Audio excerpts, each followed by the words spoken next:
सदन का विश्वास जीतने के बाद अब सीएम चंपई सोरेन के सामने मंत्रिमंडल विस्तार की बड़ी चुनौती है। कई विधायकों की चाहत मंत्री बनने की है। कोई दबी जुबान में कह रहा है तो कोई खुलेआम दावा कर रहा है। इरफान के बाद अब जेएमएम विधायक सीता सोरेन ने मंत्री पद पर दावा ठोका है। देखिए रिपोर्ट। मैं भी एक दावेदार हूँ। कोई क्षेत्रीय पार्टी नहीं है। सीएम चंपई सोरेन का अग्निपथ। अब मंत्रिमंडल विस्तार बड़ी चुनौती। कई विधायकों की मंत्री बनने की चाहत। सीता सोरेन ने भी ठोका मंत्री पद पर दावा। इच्छा तो सबको होती है। सीएम चंपई सोरेन के सामने अब मंत्रिमंडल विस्तार एक बड़ी चुनौती है। कई विधायक मंत्री बनना चाहते हैं। कांग्रेस के इरफान अंसारी के बाद अब गुरुजी की बड़ी बहू और जेएमएम से विधायक सीता सोरेन ने मंत्री पद पर दावा ठोका है। हालांकि बसंत सोरेन फिलहाल मीडिया के सामने कुछ भी बोलने से बच रहे हैं, लेकिन उन्होंने ये जरूर कहा है कि जल्द ही पिक्चर साफ हो जाएगा। इच्छा तो सबको होती है। आप पार्टी निर्णय करेंगे, बाबा का आशीर्वाद रहेगा तो जरूर हम वहाँ रहेंगे। बाबा का आशीर्वाद मिल गया? बाबा से मुलाकात हुई? हाँ, मिला तो है, आशीर्वाद मिला है। लास्ट मुहूर्त तो लगना है उसी दिन। ये सब क्लियर है। कुछ नए चेहरे भी आएंगे क्या? अब ये तो कुछ दिन बाद मैंने कहा जैसा कि इंतजार कीजिए, सब पिक्चर क्लियर हो जाएगा। सीएम ने कहा है कि मंत्रिमंडल विस्तार जल्द होगा, लेकिन मंत्री कौन बनेगा ये साफ नहीं है।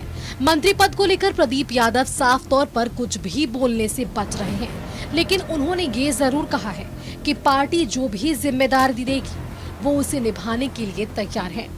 दीपिका पांडे सिंह का भी यही कहना है, जबकि मंत्री पद पर दावा ठोक रहे इरफान के मंसूबे पर उनके पिता ही पानी फेरते हुए नजर आ रहे हैं। फुरकान अंसारी ने पुराने चेहरे पर ही विश्वास जताने की मांग रखी है। हमको पार्टी जो काम देगी उस काम को करेंगे, और हमें लगता है कि जो पार्टी ने जिम्मेवारी अभी दी उस जिम्मेवारी को निभा रहा हूँ। और मैं अपने बारे में इतना ही कह सकता हूँ। मेरी अपनी राय है कि अभी के माहौल में जो है इतने कम अवधि में अब चुनाव आ रहा है, अभी सब करना उचित नहीं होगा। आपको लग रहा है कि पुराने चेहरे ही रहेंगे? अभी जो है वो चलावे वो बढ़िया से। विधायकों के दावों के बीच सीएम चंपई सोरेन ने कहा है कि जल्द ही मंत्रिमंडल का विस्तार होगा, जबकि कांग्रेस कोटे से मंत्री कौन बनेगा इस सवाल पर आलमगीर आलम ने कहा है कि सब कुछ आला कमान तय करेगा।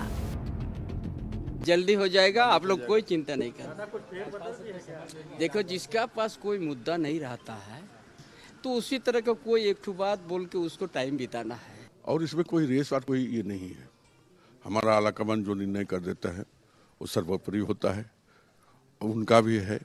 इसलिए सरकार बहुत जल्द हम लोग निर्णय लेकर बनाने के काम करेंगे और शपथ भी दिलाएंगे सभी मंत्री को।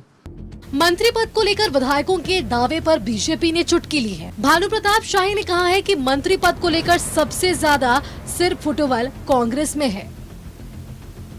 जिस दिन मंत्रिमंडल बनेगा उस दिन सबसे ज्यादा सिर फुटबॉल कहीं होगा तो कांग्रेस में होगा। कल जिस हिसाब से राहुल गांधी का पैर पकड़ते हुए एक माननीय विधायक का जो पूर्व मंत्री थे छपा है, इससे पता चलता है कि लोग कितने बेचैन हैं, व्याकुल हैं मंत्री बनने के लिए। पैर धोने लगेंगे, पैर पकड़ने लगेंगे, उठ बैठ करने लगेंगे। झारखंड को बर्बाद कर दिया कांग्रेस वाला लोग। झारखंड में सीएम समेत अधिकतम 12 मंत्री हो सकते हैं। आलमगीर आलम और सत्यानंद भोक्ता मंत्री बनाए जा चुके हैं। ऐसे में और 9 विधायकों को मंत्री की कुर्सी मिल सकती है, लेकिन दावेदार इससे कहीं ज्यादा नजर आ रहे हैं। न्यूज़ 11 भारत के लिए रांची से राकेश और बिपिन की रिपोर्ट।